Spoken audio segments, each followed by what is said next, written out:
ערב טוב. Welcome to the Adam seminar. I think it's the 10th or something like that, no? The 10th. This one is going to be a bit special because the Adams family have learned some Hebrew. אז אני הבטחתי שהשנה אני אדבר חצי בעברית, חצי באנגלית. ושנה הבאה אני אדבר רק בעברית. בסדר? But I'll still stick to some of the English wording. So we have a full program today, and I would like to have an opening address by our president, Nili Cohen, that will simply tell us about her views about the fellowship, about the candidates, about those that were chosen, and also those that were not chosen, and wish successful.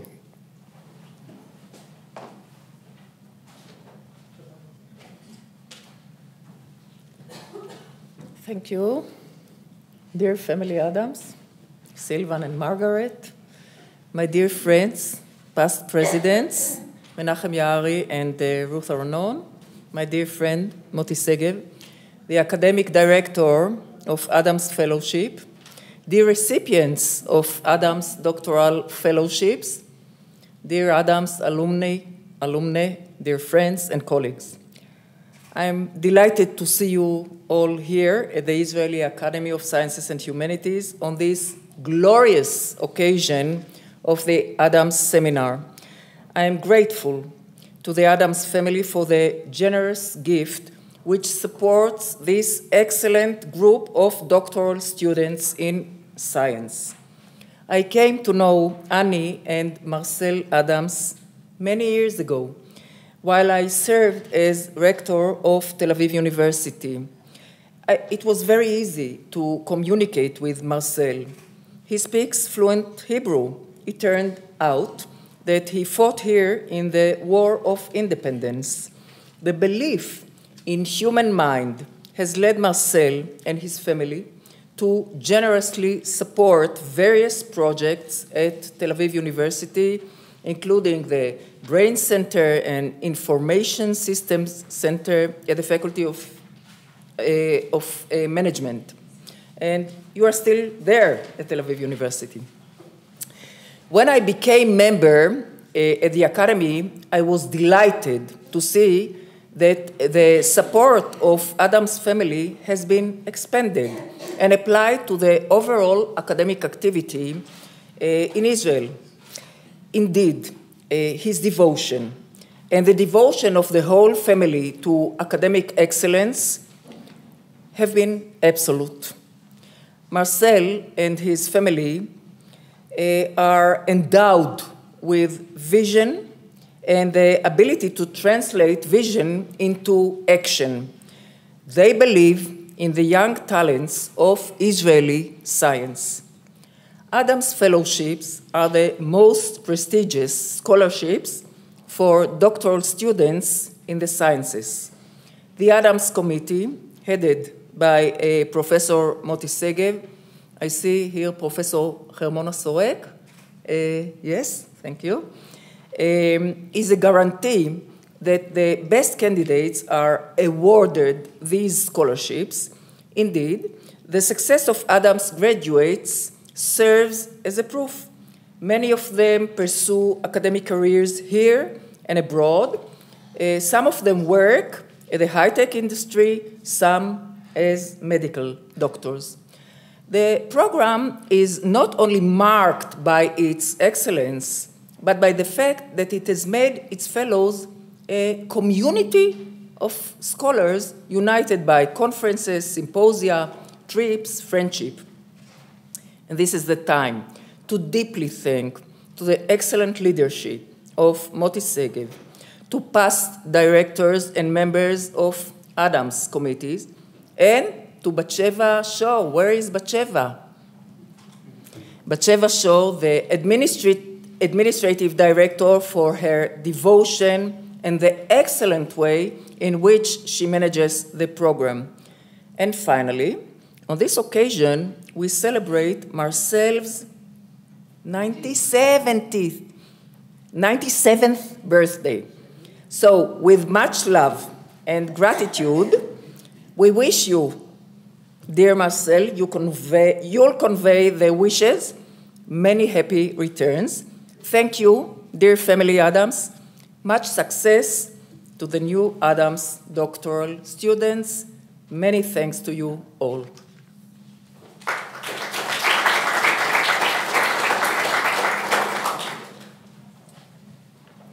Toda. As it so happens, Marcel, that you call Marcel, actually his name is Marcel. He is from a town that is not far from my father's village. So there are quite a few things in common there. So when you look at there where they came from, that place in the northeast corner of Romania, you understand how hostile the environment around them was. But Margaret actually told me that wherever we were not loved. So it's maybe not so unusual. And anyway, apart from these personal reflections on that place in Romania, I must tell you that last time that I saw Marcelli is when you came here. I think it was 90th birthday. Okay? Yes, on 90th birthday, we had a big event for him here. And the students spoke. And he went from one to one and he spoke with them. It was wonderful. Some of these students that won the fellowship are now professors. There is one of them at the Technion, and was my student at that time. There was another student of mine, and that one is Carmel Olche, another one, Sharon Schwartz, at Bar Ilan, and there were quite a few others. I think Emmanuel de la Torre, that comes usually to these meetings, is also professor in Bar Ilan, quite a few others. It was nice to see how Marcel went from student to student and talked to each one of them. Was interested in each one. So all we can wish to him is good health and to continue to be sharp and funny, and we all love him for what he is. Okay, so before we go on to the next speaker, I'd like to suggest that you read. Every year I'm asked to write a few words, greetings. I take it seriously. I write something that has substance. Please read it. It will help you a little bit. Last year I wrote something about how is it to be a faculty member, a professor in Israel, and compared it to the United States and Europe, the pros and cons. This year I talked about creativity, thinking beyond the horizon, how to choose your projects. There are lessons to learn. Please do your homework, read it. Don't just put this on the bookshelf. So with that note, I'd like to invite a speaker, today's guest speaker, Professor Menahem Yaari. He's an economist, a world-renowned economist. He was the president of our National Academy for, I think, 6 years. And interestingly enough, apart from the fact that he's also a gifted musician, interestingly enough, what he's interested more than all is about justice. He's not a lawyer. He's interested in justice in economy. And I think that what you're going to talk about today is related to that. So with that, we'll ask Menahem to come and deliver the lecture.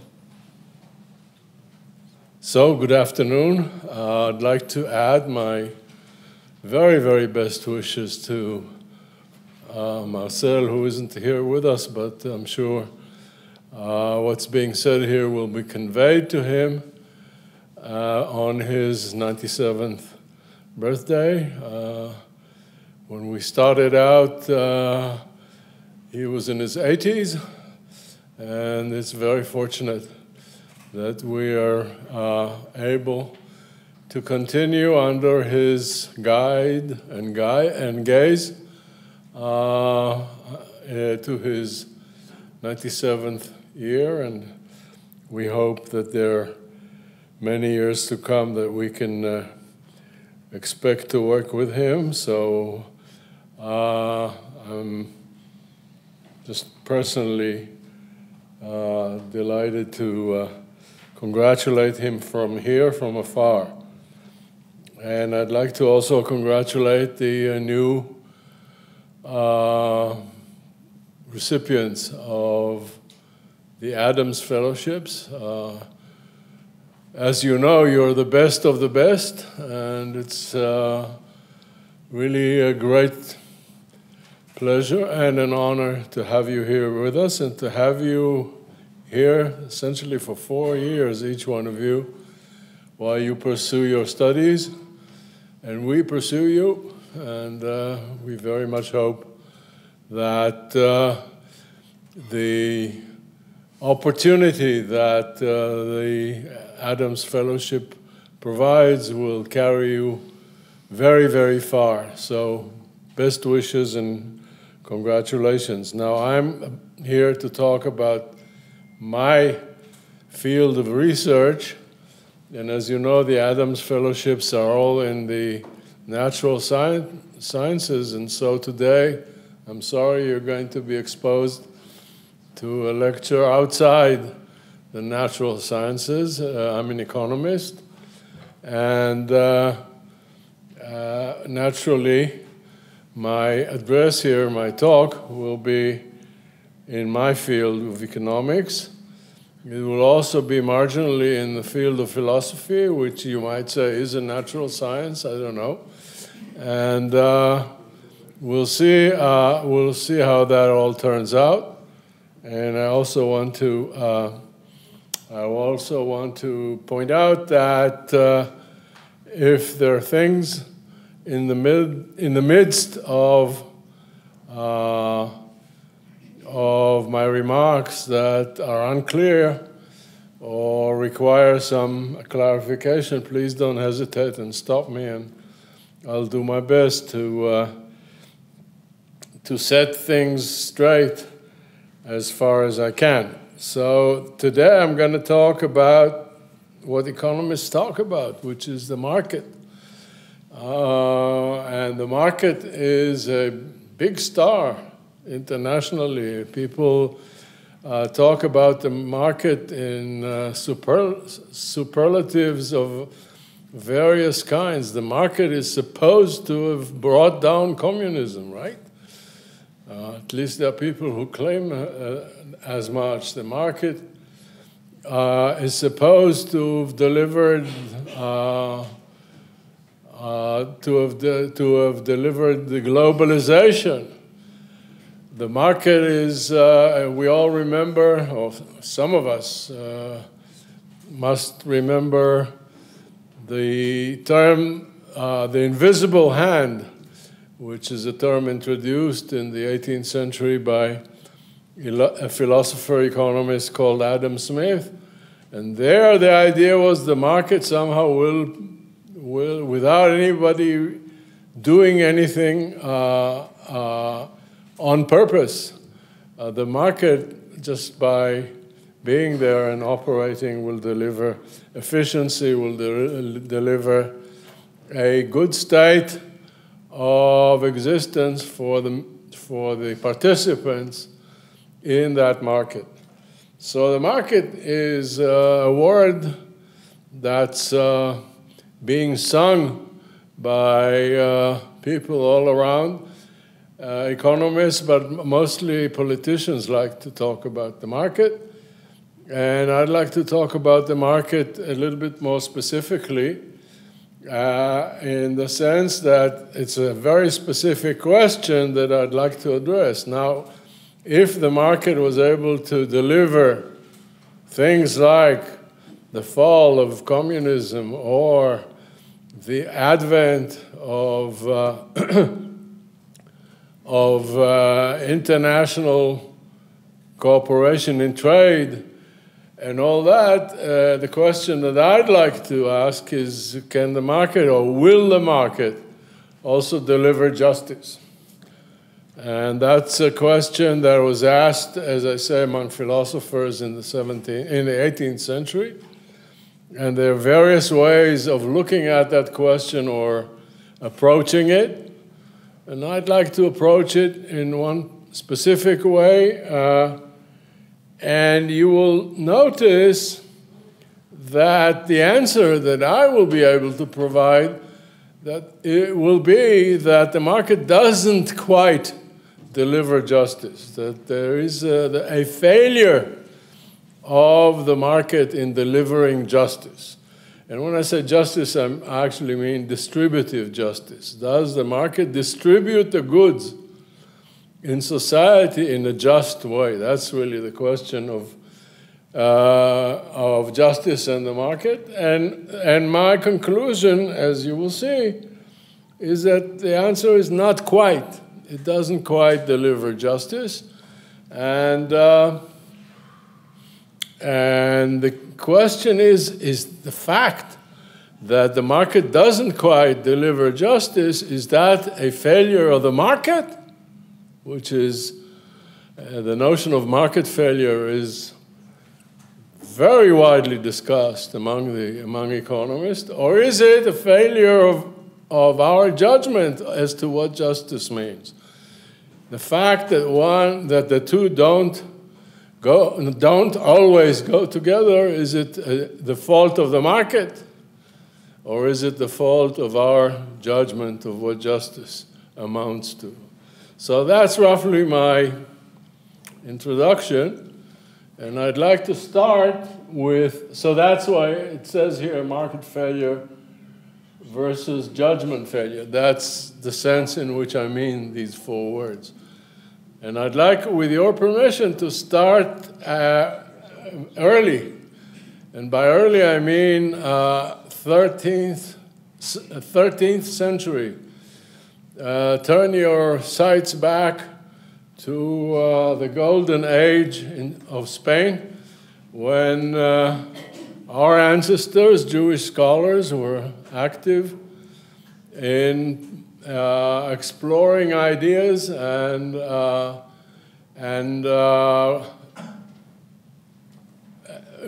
innovating in many fields, including medicine, etc., in the Middle Ages in Spain. And of course, Rambam, Maimonides, is the first name that comes to mind on this. But today I'd like to draw your attention to a scholar who lived 200 years after Rambam and actually wrote a very elaborate commentary on Rambam.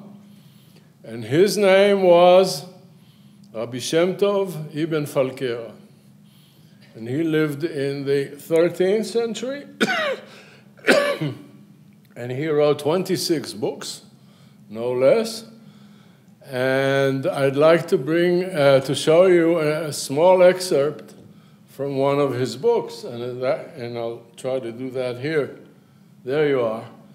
The book is called The Seeker, Sefer HaMvakesh in Hebrew. And he wrote that book in 1263. And so he wrote that book, and it's a Sefer HaMvakesh, and The Seeker. It's a book aimed at the young generation who are sorry? I can't hear you. If there is a comment, please speak up. In any case, he wrote this book called Sefer HaMvakesh, the Book of the Seeker, and it's intended for the young man or woman who are seeking to find their way in life as they become adults. And it's something that in later generation was called practical philosophy. And now this excerpt is taken, of course, not from his manuscript, but from a later printed version, a mid-19th century, where it's the printed version of his book, The Seeker.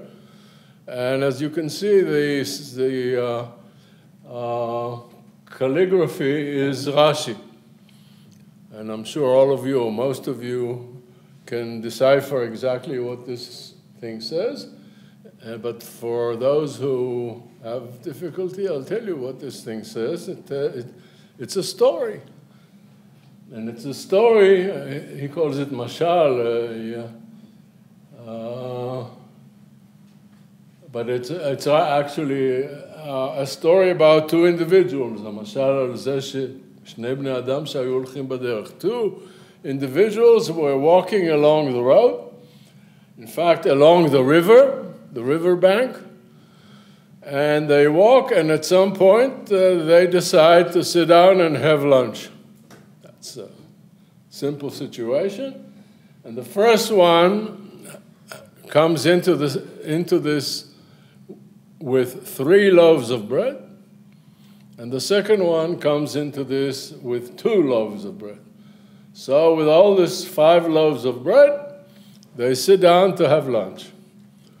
As they sit down, or immediately after sitting down, a third person walks by, and they invite this third person to sit down and dine with them and have lunch with them, right? So all 3 of them now sit down and eat together, and when they're through, this third person who had joined them last gets up to leave. And before he leaves, he puts down on the floor between them 5 dinars. And he says, divide this money between you justly. Right? And ויאמר חלקו אותו את הכסף ביושר והלך לו. He tells them to divide the money justly or fairly, and then he leaves and goes on his own way. And of course, after he leaves, an argument develops. The fellow who came into this with 3 loaves of bread says, well, this is obvious. There's 5 dinars here, and to divide these 5 dinars, I should get 3 of the 5 because I came in with 3 loaves, and you should get 2 of the dinars because because you came in with 2 loaves of bread. So that's the position that person number 1, the 3 loaf person, espouses, and the second person says, no, he asked us to divide the money justly. What does it has nothing to do with any bread that we brought in or didn't bring in. To divide 5 dinars justly, you should get 2.5, and I should get 2.5. And so they can't agree, of course. One says 3-2, the other one says 2.5, 2.5. So they go before a magistrate. Shofet hanimus. Now, we don't quite know what Shofet hanimus means, but it has nothing to do with manners, with nimus. It has to do, I think, with nomos, namely a law, or a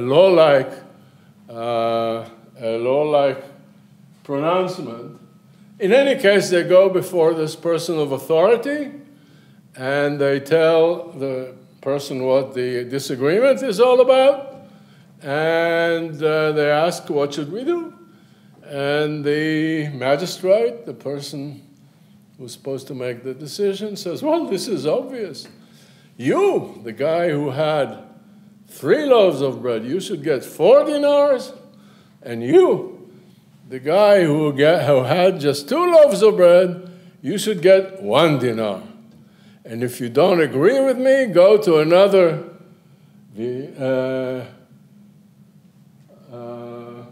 ואם לא, תבין, שאל לשופט הנימוס, והוא יודיעך, איך זה משפט אמת.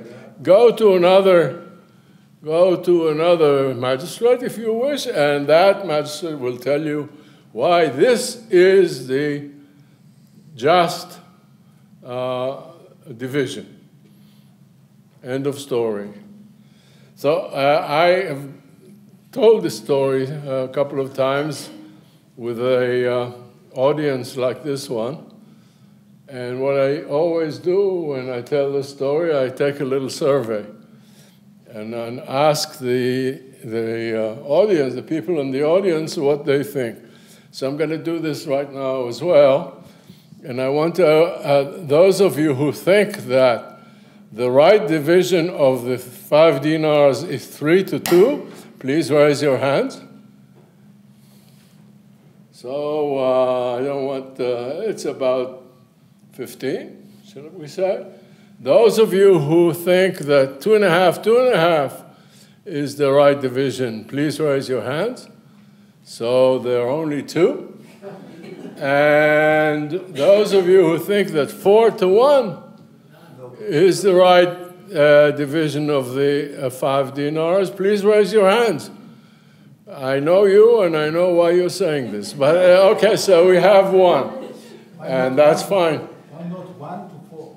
1 to 4. Not 4 to 1, 1 to 4. Okay. Moti says, rightly of course, that I shouldn't say 4:1, I should say 1 to 4. So it does my saying 1 to 4 change anybody's mind? I don't think so. Oh, yes, so now you're in. So now we have 2 voting for 1 to 4. Okay, so what I want to say is that this is very typical. In all my past attempts to make this little survey, a vast majority votes 3-2.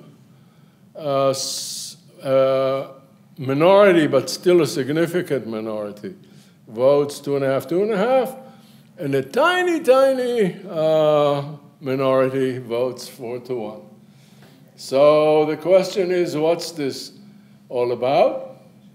And what I normally do is I give the audience a little indication of what these 3 solutions stand for.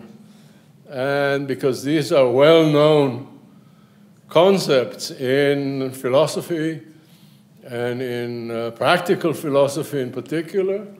And so here is a story in English instead of Rashi. But we have already gone through this, so let's go. So the 3-2 division is actually an application of what Aristotle called the proportionality principle, that you should, when you have goods to divide, you divide them in proportion to the contributions of the recipients, okay?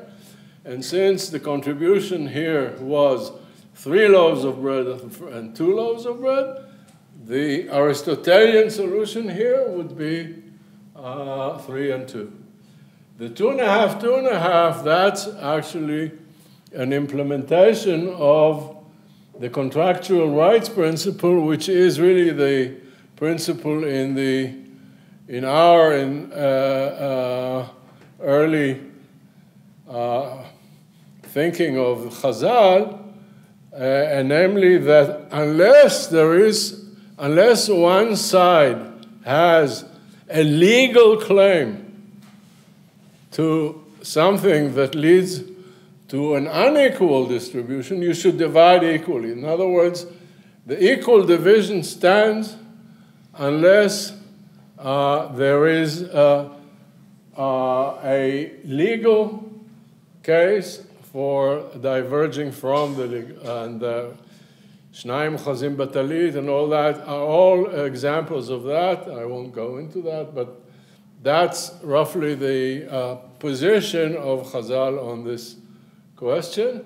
And now the question is, what's 4-1? Which no one here, only 2, sorry, I should say, have somehow embraced. And 4-1 is the competitive market. Lo yazor klum. Why is it the competitive market? Because suppose that this third person who sat down and had his bread with the other 2, suppose that in order to have his meal, he would need to buy his bread from the other 2 at a competitive market. What would happen then? Well, assuming that they all ate the same amount, and I have to assume that, but that's not a major sin to. And so if all of them had the same amount of bread, then each of them will have had 5/3 of a loaf of bread. That's to say there were 5 loaves divided for 3 individuals, so each of them has 5/3. And the third one will have had his 5/3 from the loaves that the other 2 had brought in, right? Now, if he had bought these 5/3 from the other 2 in a competitive market, which means a market where all the prices are the same, no discrimination in prices, then he would have bought 4/3 from the first individual and 1/3 from the second individual.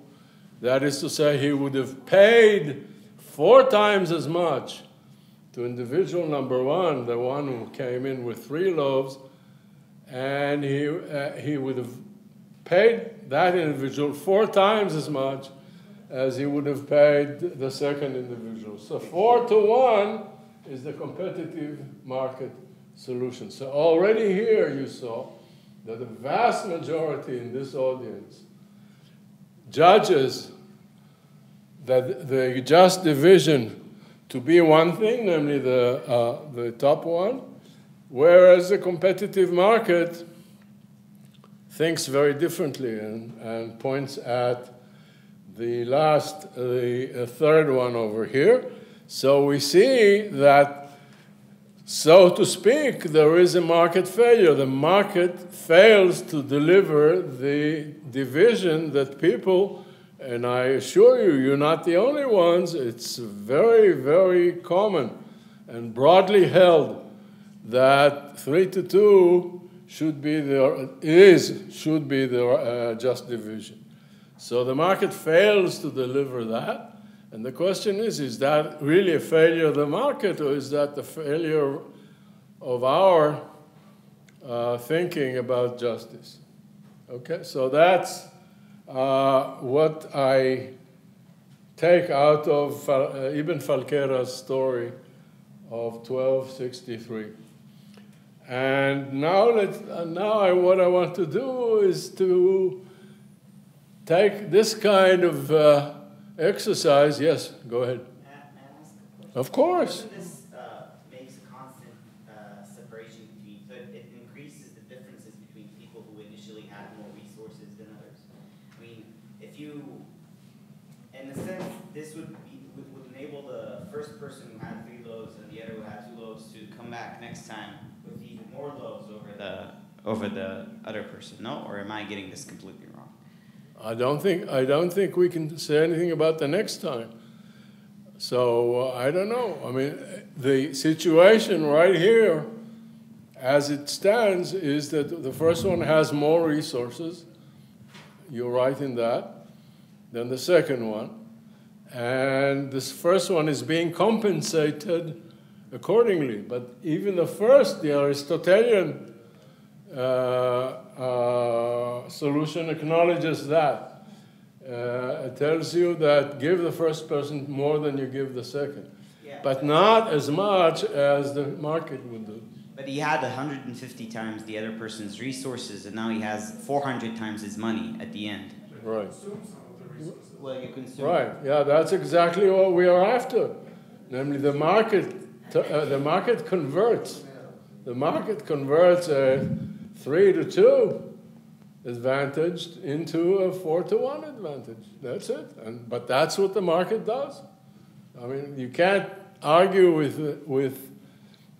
the definition of a competitive market that does deliver 4 to 1. Okay? So I guess your question is precisely what we are trying to get at. Yeah. Right. Okay, so we're together on that one. Okay, so here is the proportionality. I'll do it. This one I'll do quickly because if you are going to have a talk in an Academy of Science, you need to have your sources right. And so here is what Aristotle said, that delivers the 3 to 2, right? And and here is Shnayim Ochazim Batalit, which delivers in this case the 2.5, 2.5. And here is the competitive markets principle, which delivers the 4 to 1. And so I need not elaborate on this. And I'll go directly to the next slide. And the next slide is an altogether different story, but still it's a story. In other words, I tell you, instead of telling you about 2 individuals who sit down to have lunch, I'll tell you about 2 individuals who see in front of them a bowl of fruit. And the bowl of fruit contains 12 grapefruit and 12 avocados, and we want to divide this basket of fruit fairly justly, not in a manner that delivers justice, right? That's very important. So here's a basket of fruit, 12 grapefruit, 12 avocados, and there are 2 individuals just as before, and the 2 individuals are to be awarded these fruit. Presumably the entire basket goes to the 2 of them, but the question is how it's divided between the 2 of them, right? So it's in many ways analogous to the previous story, except it's a little bit more complex. It's 2 goods instead of just 1 good, the dinars that we had before. And here, after I place this bowl of fruit before these 2 individuals, I have to tell you something about, in this case, their state of health. And the state of health is here translated into metabolism. You can do it any way you wish. And the poor Alice and Bob here, they differ in their metabolism, because if these 2 individuals were not different in any way, then obviously you want to divide equally, and that's the end of the story. But if you want to depart from equal division, which indeed is the case here, then you have to have some reason for doing that, and the reason has to do with the difference between the 2 individuals that causes you to want to depart from an equal division. Equal division here would be 6 grapefruit and 6 avocados for each one of them. That would be the equal division. And now I want to ask you whether you want to depart from that due to the following information that appears here at the end of at the lower 2/3 of this slide. So one person's metabolism is 100 milligram vitamin C from each grapefruit, but no vitamin at all from avocado. So this lady, Alice, she just gets vitamin from grapefruit and not from avocado. That's her body, that's it. And that's asserted by doctors, right? That's an authority. And the second individual in this case derives only half as much vitamin from grapefruit, but also derives as much vitamin from avocado. So this is the difference between the 2 individuals. Do you want to take that into account when you divide the fruit, when you divide this fruit bowl between the 2? And here we need to also assert, just to fix ideas, we need to assert that these individuals only care about the fruit in as much as they deliver vitamins. They don't care about the fruit because of the taste or anything like that, which is a big assumption, but we are willing to make this assumption. And secondly, and that's very important, once the fruit are divided, no trades can take place, because you could have, otherwise people here would say, divide the fruit equally and let them trade and see what happens. Well, I disallow that. I want to actually endow them with the division of the fruit, of the bowl of fruit that delivers justice. And how should the fruits be divided if the division is to be just? So that's a question. And let me just tell you the little story of where this question comes from.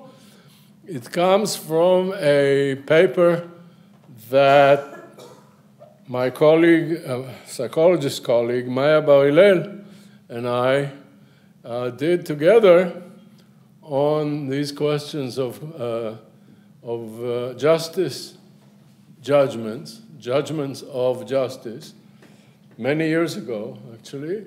And this question comes out of that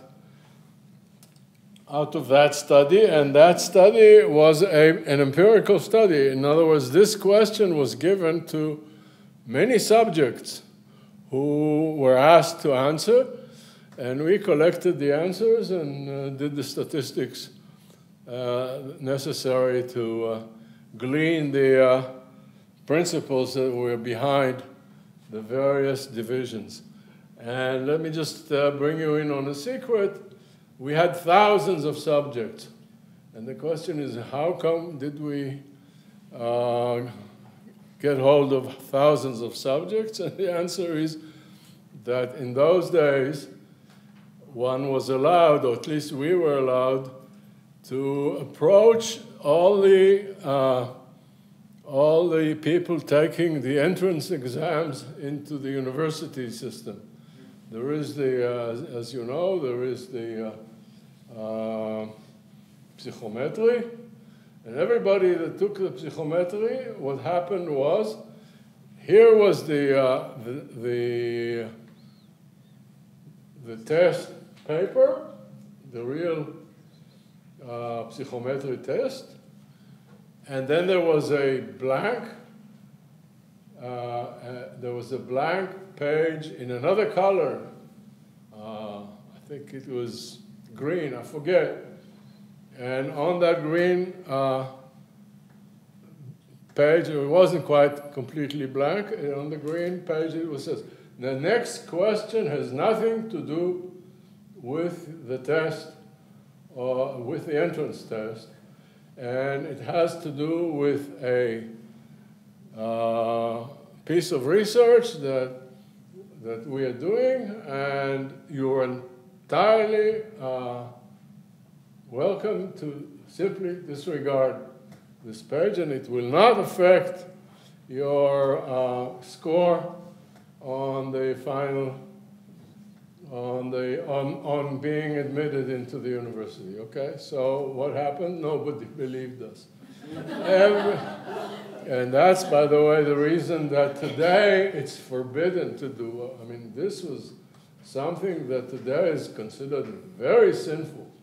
You don't lead people astray in this way. We didn't think that we were leading people astray, but if you think about it, there is something problematic here. So except for one or two individuals, all these hundreds of candidates for admission into the Israeli university system answered this next question.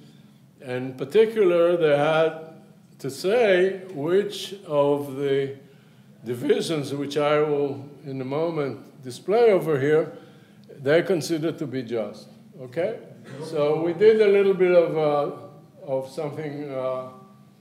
You know, it's not unfair, but it's illegal, okay? It's a little bit illegal. And today it would not be permitted. It would just not be permitted. In other words, the people in the organization that runs its tests wouldn't allow us access to the people taking the exams and so forth. So, okay, so we did that question, and we had hundreds of responses. In a moment, you'll see how many. But others, the other couple of hundreds, there were 5,000 individuals taking the entrance exam in that year. So another batch of them were given another question, question 2, and notice that, and this question also, the question that you have to consider is how to divide a bowl of fruit containing 12 grapefruit and 12 avocados. But now the individuals, the information about the individuals is different from what it was before. Previously, it was information about their metabolism. Here it's information about how much they're willing to pay for each of the fruit. In other words, it's the information about how much they like the two fruits compared to each other, to the two fruits. And here, and the attempt was made to have the numerical values here correspond to the numerical values in the previous question. So here, the first one, Alice loves the grapefruit very much. She's willing to pay up to $10. This is in dollars, but that's all right. Per kilo, and she hates avocados and doesn't eat them at all, let alone buy them. So that sort of is meant to be analogous to her extracting vitamin from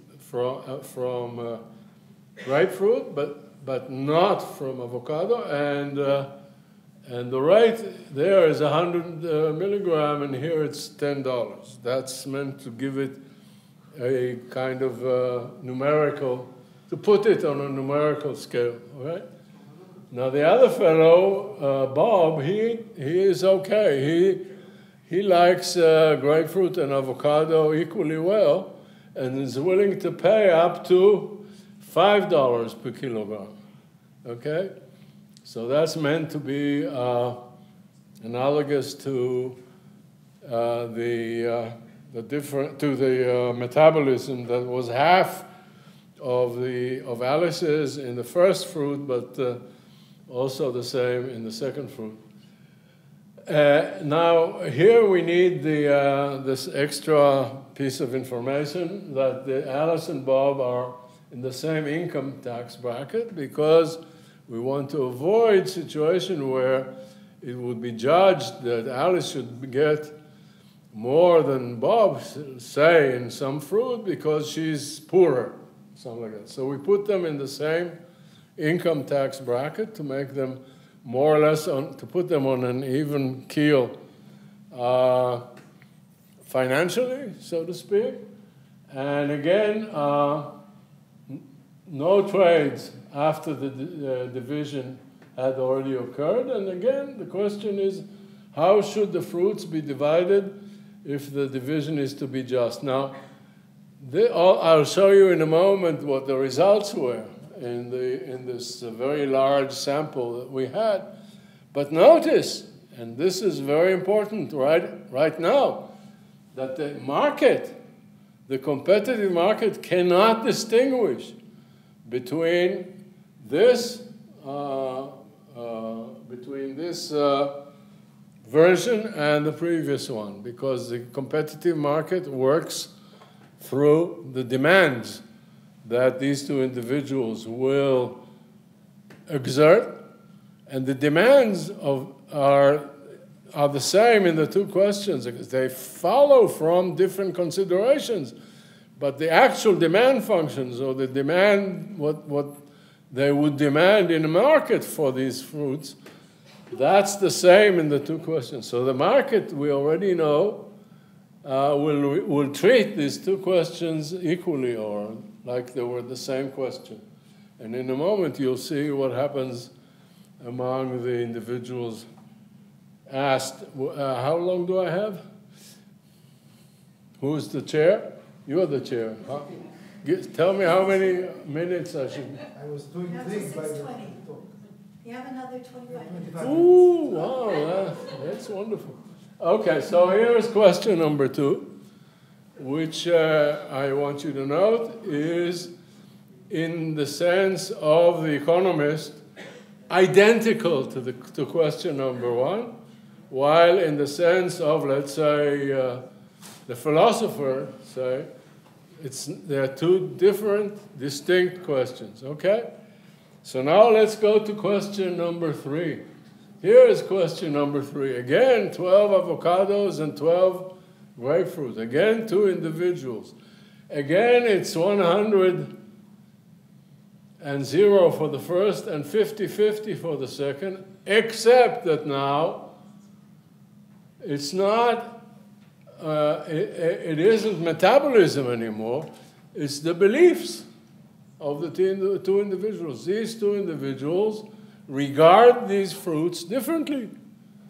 The first individual believes that grapefruit contain a lot of vitamin, and that avocado has no vitamin at all in it. And the second individual believes that the 2 fruits contain the same amount of vitamin, etc., and you get a question that looks very much like the first, question number 1, but in this case does not refer to metabolism, or what I call needs, but rather refers to beliefs of these 2 individuals. And again, you should remember that these 2 questions, the market regards them as identical. The market cannot make a distinction, cannot tell apart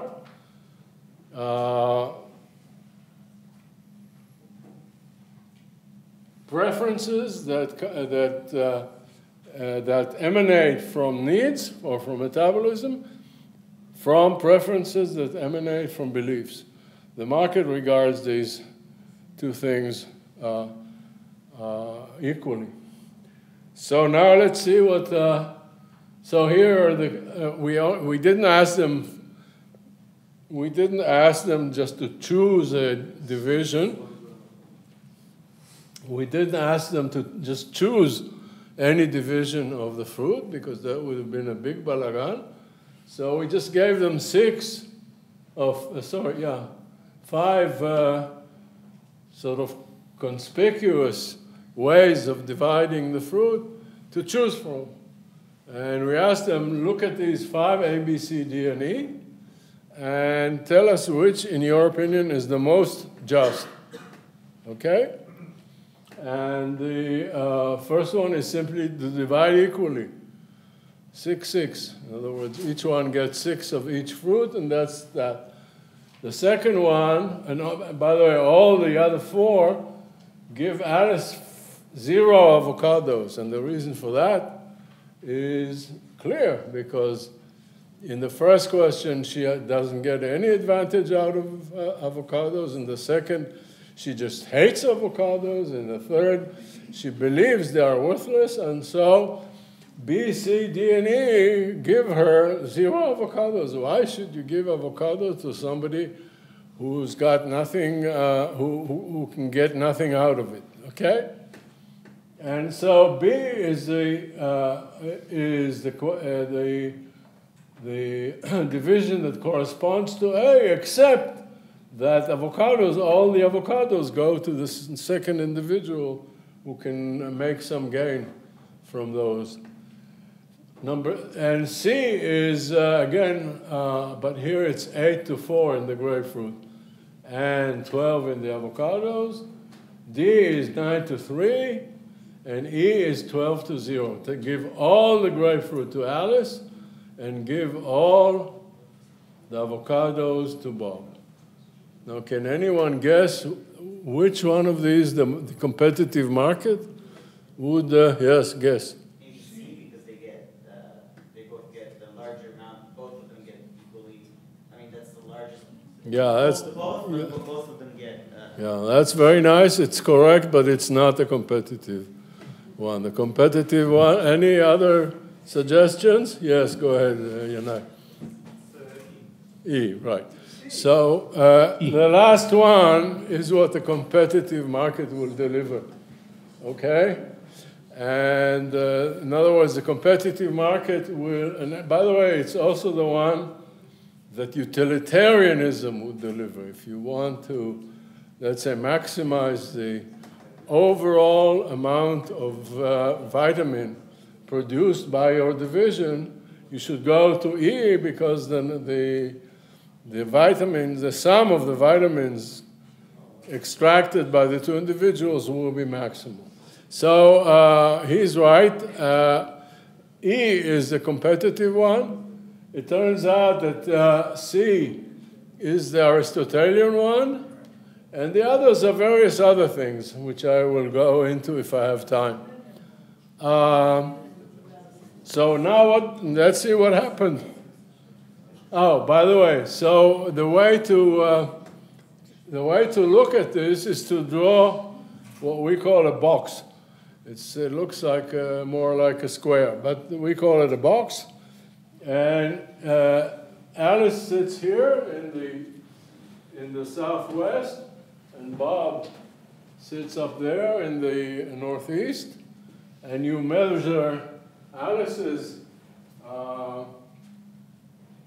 grapefruit along this axis, and Alice's avocado along this axis, and Bob's you measure the same way, except upside down or left side right, so to speak. So any point in this diagram is a division, right? Take this point, right? Take this point in the diagram. It's Alice getting this and Bob getting that, all the remainder.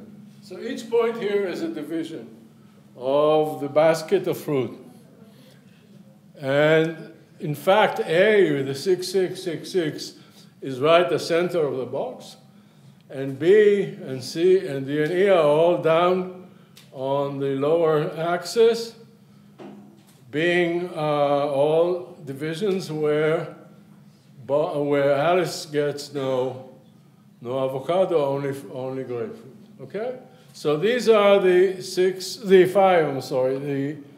five divisions of the fruit basket that I detailed earlier. Okay?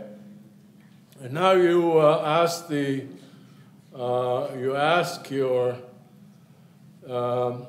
people who are in your sample which of these is just, and you tally the answers.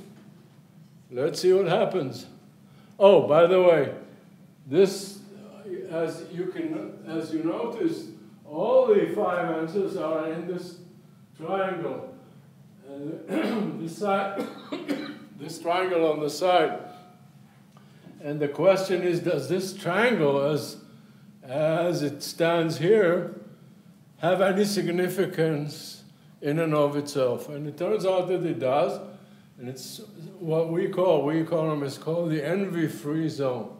Everything in this blue triangle is a division that is envy-free. That is to say, when one of the individuals looks at what the other individual got in this division, he or she prefers what he or she got over what the other person got. So this triangle is significant, and the idea of envy-free is at least indirectly related to what we think of when we think of justice.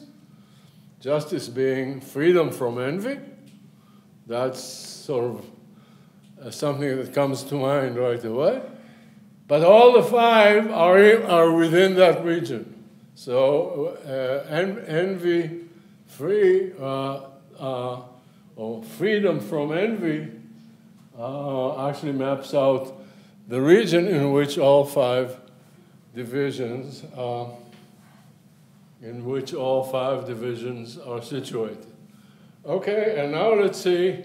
Oh, there's also a way of looking. Let's say take the first question, question 1, where the issue was the amount of vitamin that either individual obtains or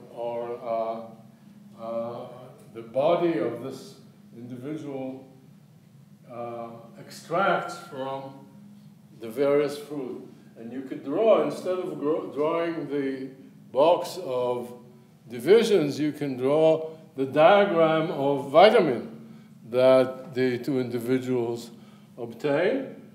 And the maximum that the first individual can obtain if he or she gets all the fruit is 1,200 milligrams, and the same for the second individual. And it turns out that all the divisions of vitamins that can be produced from a bowl of fruit, given the information about the 2 individuals, is this figure, is this diagram, with the 5 distributions that we zeroed in on being appearing as is indicated in the diagram. So these are 2 ways of looking graphically at these distributions. Okay, and again, now, given this way of looking at it, and given this way of looking at it, we ask, what was the subject's preference in terms of which distribution was the more just? Okay? Very simple. And, and here what I did was write down for you some mechanisms that are known in economics, and ask myself which of those 5 divisions will the various mechanisms generate. So if you take naive equality, you say, I don't care about anything, I want to divide equally. That mechanism, it's a naive mechanism, but it still is, will get you division A, 6, 6, 6, 6. Proportionality principle, turns out, gets you 8,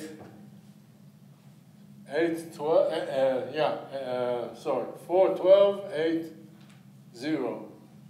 And I'm not sure I have time to actually show the calculation, but that's the Aristotelian one. The contractual rights one is B, 9 grapefruit for Bob, and all the rest, 9 grapefruit and all the avocado for Bob, and 9 B, I'm sorry. Here, let's look at it. B is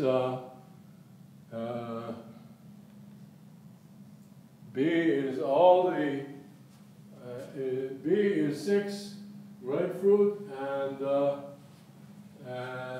nothing else for Alice, and that's in the what I call the contractual rights principle. And the competitive markets will deliver E, as was pointed out, namely the very extreme. So in other words, if you ask how, if we were to institute a market, a competitive market into this very naive and simple situation, that market would operate and deliver E as the equilibrium for that case. So now let's take, and there's, there are others, utilitarianism, Rawls's theory, which I will skip for the moment, but if there are questions later, we can come back to those. Here are the answers. in percentages of respondents. On question A, on division A, which is 6666, when the story is one of metabolism, 8% think that we need to just divide equally and that's it, 6666. 0 think that we should divide 60612, that's B. 82% think that we should divide 84120. 8% again on this 31290, which is number D, and only 2% go for the competitive and also for the utilitarian division down here, which is the E. That's question number 1, metabolism. Question number 2 is preference as expressed in willingness to pay. Remember? And here we see an altogether different result. We see that A still receives just about the same as before, and B just a little bit more. But C, which was a big winner when the question was metabolism, now goes to under 30%, 28. And look at this one. The market all of a sudden gets a full third of the votes, and even a little bit more than that. And so the market only emerges when the demand arises from willingness to pay, from preference as expressed in willingness to pay. And now let's go to the third. And here we see that, number 1, that there's a full third of the respondents that think their beliefs just don't matter. But they can believe what they want. We don't think that this is relevant to the division of the fruit, so we'll divide the fruit down the middle, and that's it. So and there is a good theoretical case to be made for that, but I will not go into that. But now also, 51%, a full half of the people responding think that what we need is to, remember this C is characterized by the fact that each person receives the same amount of vitamins. It's the largest equal amount of vitamins obtainable in the situation. Here it means, in this question, it means it's an equal that the amount of vitamins that Bob believes he gets is the same as the amount of vitamins Alice believes she gets. So, and that's, the market will not tell apart what they actually get from what they believe they get, but why equate what I believe I get with what somebody else believes he gets is not clear, but still a full half of the subjects believes that that's a valuable principle to embrace. And so this is really a table that summarizes all the results from about 5,000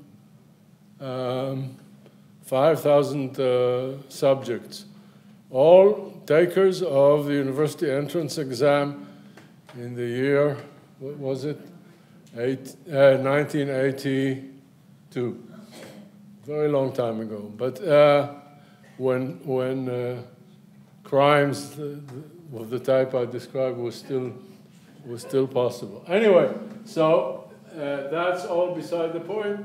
This table is, I claim, very indicative. It's indicative in that it shows the market, if it has any strength, that strength is only in the context of demand that is generated by preference, by willingness to pay, and in all other situations, the market shows up very weakly, and the strongest result being C here, which is the one where you equalize either the vitamin intake or the financial equivalence of the fruit you get. So how well does the competitive market perform? Or does it conform to people's judgments?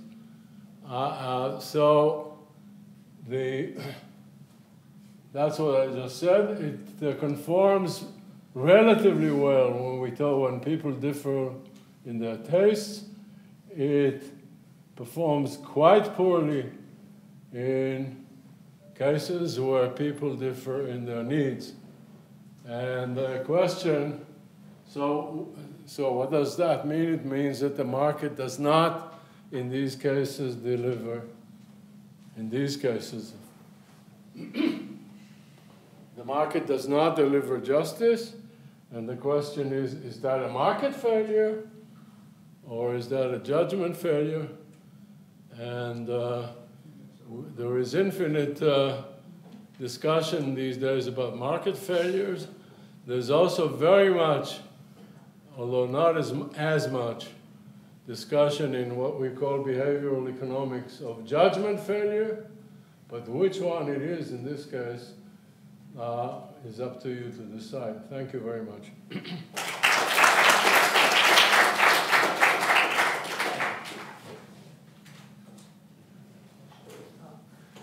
Can I allow a few questions? Maybe I'll... In question number 3. Yes? Does Alice know the preferences or the beliefs of Bob? Because if they do, it makes sense to compare the... This was not specified, as you might expect, in the way the question was phrased. Now I'm trying to think of whether it would make any difference.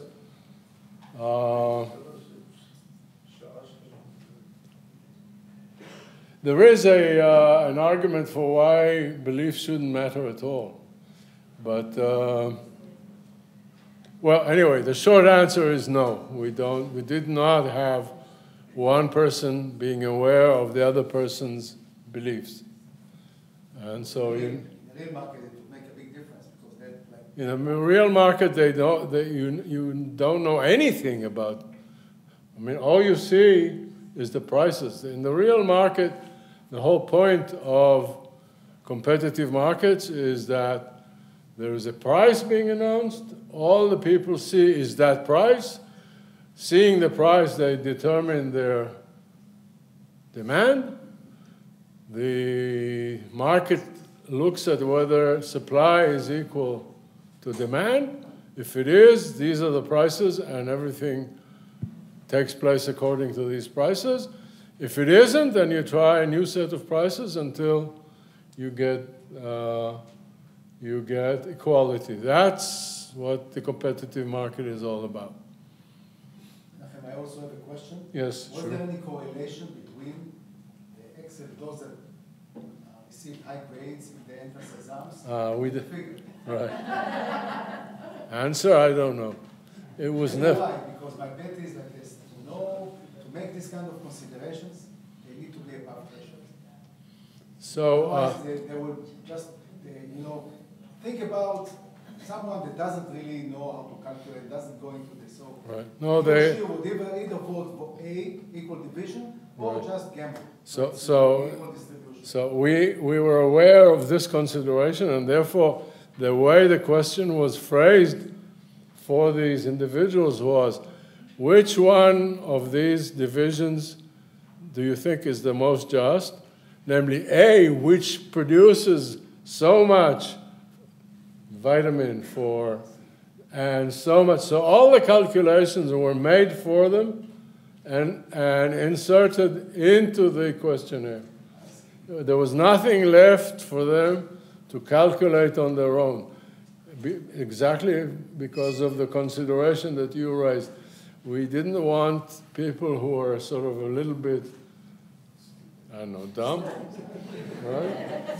To be at a disadvantage, right? So everything was given inside the questionnaire. Any other questions? Thank you very much. Menahem, thank you for the brilliant lecture. This is a token of appreciation and gratitude. Thank you very much. See, I get presents too.